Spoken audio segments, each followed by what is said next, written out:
Hey everybody, it's the Library Lady. Thanks for tuning in today. Go ahead and hit subscribe if you haven't had a chance to do that yet so you don't miss out on any of these great reads. Today's book is Square by Mack, Barnett and Jon Klassen, published by Candlewick Press, published in 2018. So I did reach out to Mack Barnett about sharing this book on my features here on the Library Lady. So thank you so much for allowing me to do so.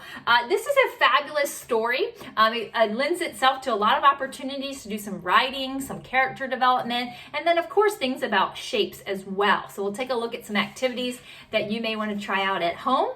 It is part of a trilogy, a little series here of shapes. The first being circle, followed by square, and then concluding then with triangle. So if you don't know those other two books, be sure to check those out as well. As always, I'll share a little bit of the story and then let you read and explore on your own. So check it out at your local library, purchase it at your local bookstore, or of course you can go online to find a copy of the book. And it's fabulous. So we'll take a look. Come on in and let's see and hear how this story goes before we offer up some tips on what you can do. So the first page is great. It has just a picture of square there and says, "This is Square." And I love how there's nothing else to distract the reader. We just have this character Square. Depending on the age of your reader, you can talk a little bit about what is Square thinking. The shapes have no mouth, so the eyes really tell the story. If your reader is a little bit older, or a little more advanced, you can talk a little bit about imagery and personification, what kind of traits, what might a square person be like, and are there any shapes that kind of bring up certain images or feelings. Kind of like colors sometimes can have some associations on how you feel. What does the shape kind of bring to your mind? So this is Square's secret cave, and I love his square door here as he peers out. Again, you can talk with your reader about what's going on or what might happen. Where's he going? What is he doing? Every day, Square goes down to his cave and takes a block from the pile below the ground. And he has this very important job here of moving these squares up and out and onto the hill. So we'll kind of stop there so that you can explore on your own. But along comes Circle, who engages in a dialogue with him and is just astonished at his artistic abilities. Square, he considers a sculptor as he piles these squares up. And he tasks him with making a sculpture for him. For Circle. And Square takes it on kind of reluctantly, I think, and works throughout the night to make something perfect for Circle. But he just can't quite get something that will really kind of create that image that Circle is looking for, and as an artist that kind of portrays what he's supposed to capture. So as always, I won't tell you the ending. You'll have to explore, no spoilers, but it's a great ending, and that's certainly a point of conversation for your child. So one thing off the bat that I thought of after reading this story was using squares to retell the story. So automatically my brain went to comic strip format because they are in squares.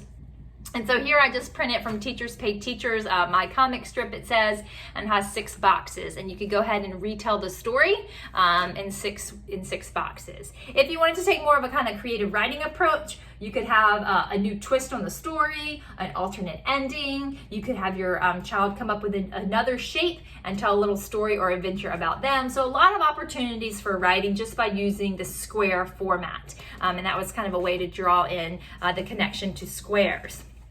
Another activity that you may want to do is using squares just to make some mosaic art or something abstract. So you may have a larger square and have pieces. This is construction paper, or maybe tissue paper, or you can even use beans or buttons, anything really that you would want to have them fill up. And then if you want something more patchwork-like, you could go through, and this is obviously much more orderly than this one. So a lot of opportunities to do that. Also explore with your child, what could you make using shapes? If you read through the whole trilogy, could you use something that uses a square, circle, and triangle? And in this instance, I have a lion here where our square has been turned on its side, our triangle and our circle, to create a fun lion. So you may want to use shapes to create different objects.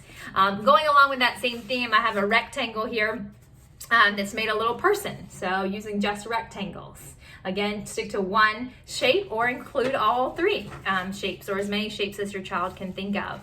If you want to move in the direction of math, there's a lot of things you can get into square numbers, although usually that's a little more advanced for your math learners. So math squares can be a lot of fun, or torture if your child's not a big math fan, but they are fun to do, and once your child gets the hang of it, they may learn and appreciate and like doing them. So this is something you can try out. This came from mathsalamander.com, and I just printed this one out. If you're not familiar with math squares, basically they work that all the numbers in the columns and the rows and diagonally should follow whatever rule or kind of guideline is printed. So in this case, it said the sum is 15. So you need all those numbers in every direction to equal 15. So it can be a challenge. Some kids will love it, some kids will hate it. So you decide if this is something that your child would like, but they are a lot of fun to work on. If you're looking for something more lighthearted with squares and games, is the dot game. You might remember this from your childhood, or sometimes referred to as the square game.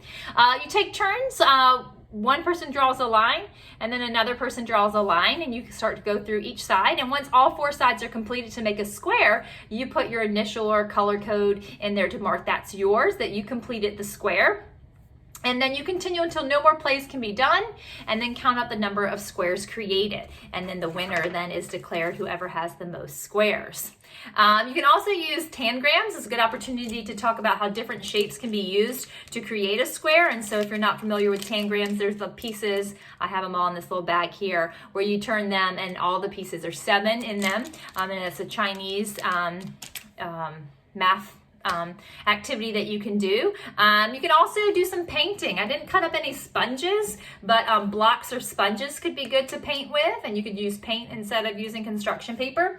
It's a good time too to explore like Unifex cubes you might have. Now these are obviously cubes, but you can get into a little bit about the difference between 3D and 2D shapes, and maybe using them for a pattern, something maybe a little simple or complex with different colors. Or just building with blocks, whether you have wooden blocks or big foam blocks or whatnot, just exploring and building, just like Square did these structures. You create some towers and structures as well. Also thinking if you need to get outside, many of us during this quarantine are looking for ways to get out into nature, is go on a little walkabout. If you watch my paper foldable video, I show you how you can make a paper booklet without any staples. So do check that out. But make one of those, and it can be your little recording or just a piece of paper if you're not feeling like a booklet. But go ahead and take that out on your little walkabout and have your child draw and or write about different shapes they see on their walk. Now, you could also turn that into a scavenger hunt if you want to go ahead and put out some different items that you know you would encounter on your walk or your adventure, and then they can check them off or draw them as they see them. So you can get outside as well. So, and then finally, I was just gonna say, I always like to try and think of other books that are related. So Perfect Square by Michael Hall is a great one too. And there's another book called What to Do with a Box. Talks about different things you can build with a box. So lots of different activities you can do. Again, check out Mack, Barnett and Jon Klassen's website. Do check out Circle and Triangle as well. And I hope you'll enjoy these fun books. So see you next time on What's the Story. Don't forget to click subscribe. And thanks for tuning into the Library Lady. Have a wonderful day.